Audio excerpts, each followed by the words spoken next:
দুনৰ সৈতে একেখন বাচনত ভাত খালে শৃংখল চলিহাই।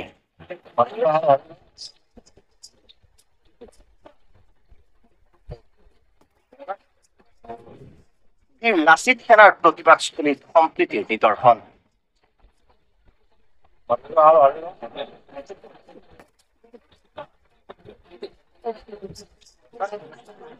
হিন্দু কি মুছলমান একে আল্লাহৰ ফৰমান। মোৰ মনত ভেদভাৱ নাই অ আল্লাহ, মোৰ মনত ভেদভাৱ নাই।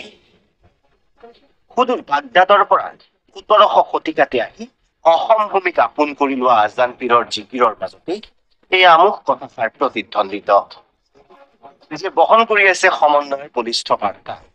আৰু সেই বাৰ্তাকেই যেন পুনৰ উজ্জীৱিত কৰি তুলিলে বীৰ লাচিত সেনাৰ নেতা শৃংখল চলিহাই।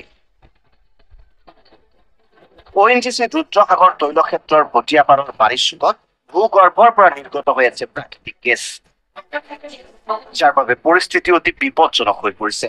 আতংকিত জনতা। তাৰ মাজতে SK পেট্ৰৰ গৰাকী কৃষ্ণ আগৰৱালাৰ কৈলাশ ভৱনৰ কাৰ্যালয়ৰ সন্মুখত ধৰ্মঘট কাৰ্যসূচী অব্যাহত ৰাখিছে বীৰ লাচিত সেনাই।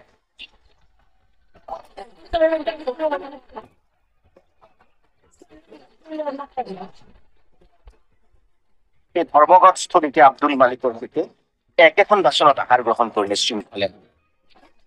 আব্দুল মালিক বীৰ লাচিত সেনাৰ গেলেকী আঞ্চলিকৰ সভাপতি। আব্দুল আৰু শৃংখলৰ এই সম্প্ৰীতিৰ নিদৰ্শন দৃশ্য এতিয়া ভাইৰেল সামাজিক মাধ্যমত। জীপাল হৈ উঠিছে আব্দুল আৰু শৃংখলে প্ৰদৰ্শন কৰা সম্প্ৰীতিৰ আন্তৰিকতাপূৰ্ণ ছবিখন।